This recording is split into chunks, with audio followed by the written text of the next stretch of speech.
इस वीडियो में हम दुनिया की कुछ ऐसी जनजातियों पर नजर डालेंगे जो बाहरी दुनिया से अलग और बेहद खतरनाक मानी जाती हैं।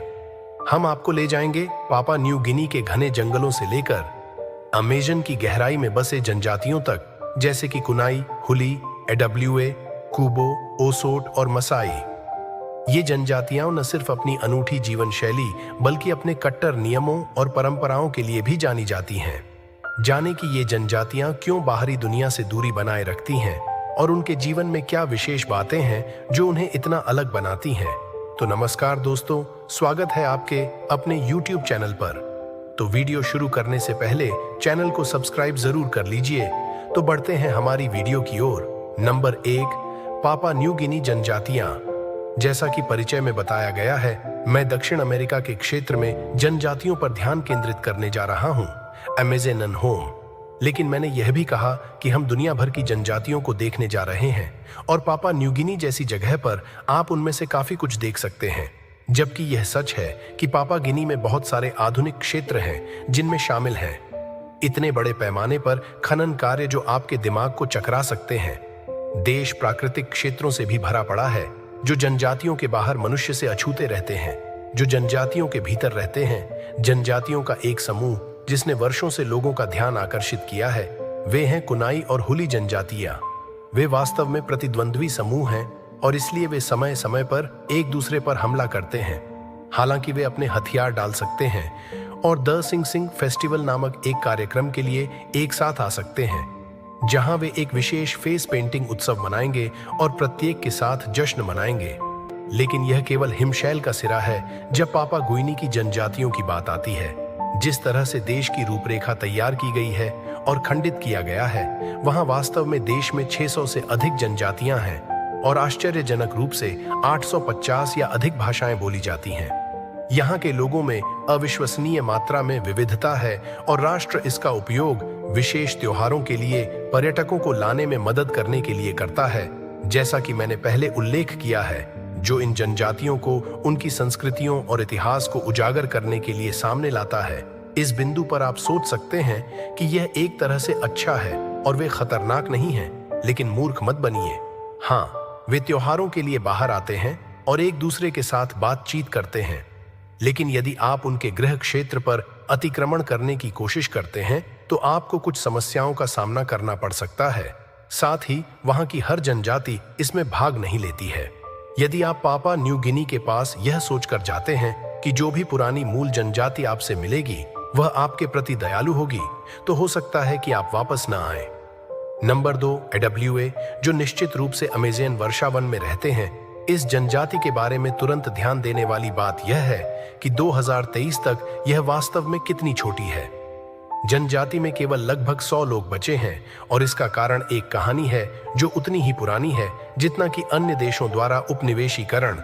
विशेष रूप से यूरोपीय निवासी 18वीं शताब्दी से मूल जनजातियों के खिलाफ लड़ रहे हैं और जिसके कारण इन जनजातियों को अलग थलग कर दिया गया है। बहुत से लोगों द्वारा कम, जिसमें दक्षिण अमेरिका की आधुनिक सभ्यताएं भी शामिल हैं। यह जनजाति के लिए इस समय सबसे बड़ा खतरा है क्योंकि कई राष्ट्र और व्यवसाय अपने विभिन्न उद्यमों और पूंजीकरण के कारण वर्षावनों को कम करना जारी रखते हैं, जैसे कि एडब्ल्यूए जनजातियों को पारिस्थितिकी तंत्र की आवश्यकता है अमेजन को जीवित रहने के लिए, ताकि वे जीवित रह सकें, और उन्हें खानाबदोश जीवन शैली अपनानी पड़ी ताकि वे उन लोगों की नजरों से दूर रह सकें जो जंगल काट रहे हैं। यह एक त्रासदी है क्योंकि जनजाति अविश्वसनीय है। वे अपने निर्माण कौशल और वर्षावन की कठोर परिस्थितियों में जीवित रहने में मदद करने के लिए विभिन्न चीजें बनाने के लिए जाने जाते हैं। नंबर 3, कूबो, जो ब्राजील में अमेजन बेसिन में रहते हैं और अलग थलग रहना और अकेले रहना पसंद करते हैं। और मैं ऐसा कह सकता हूं क्योंकि इस जनजाति के बारे में बहुत कम जानकारी है।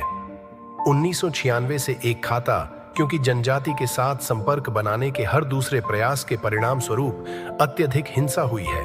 वे जानते हैं कि हिंसक कैसे होना है, सिर्फ इसलिए नहीं कि वे शिकारी हैं, बल्कि इसलिए कि उनके पास जहर के तीर हैं और वे बिल्कुल जानते हैं कि कैसे करना है उनका अच्छी तरह से उपयोग करें। शुक्र है कि ऐसे समूह हैं जो जनजाति को बाहरी हस्तक्षेप से बचाने के लिए सक्रिय रूप से प्रयास कर रहे हैं, लेकिन केवल समय ही बताएगा कि वे सफल हैं या नहीं। नंबर 4, ओसोट एक मरती हुई जनजाति से एक विशाल जनजाति में बदल जाती है, जिनकी संख्या 70,000 से अधिक है और यह देश की सबसे बड़ी जनजातियों में से एक है। जो बात इन लोगों को दूसरों से अलग करती है वह यह है कि वे जंगलों में नहीं रहते हैं बल्कि मैंग्रोव में रहते हैं। उन्होंने इन दलदली भूमि को अपना घर बनाया है और वे इससे पूरी तरह से खुश हैं, लेकिन भूलकर भी आपको उनके साथ खिलवाड़ नहीं करना चाहिए।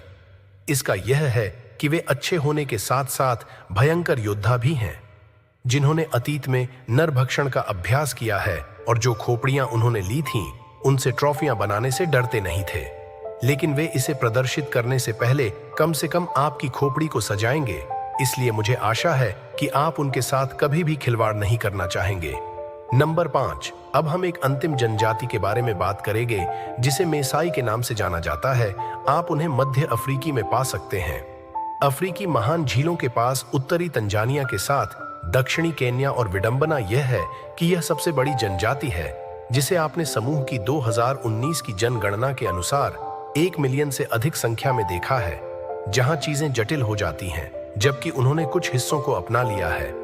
आधुनिक संस्कृति जिसमें कुछ प्रकार की दवाएं शामिल हैं, जिसने नवजात शिशुओं को जीवित रहने की उच्च दर की अनुमति दी है, वे अभी भी अपनी कई मान्यताओं के प्रति आभारी हैं, जिन्हें बाहरी दुनिया में कई लोग बर्बर के रूप में परिभाषित करेंगे।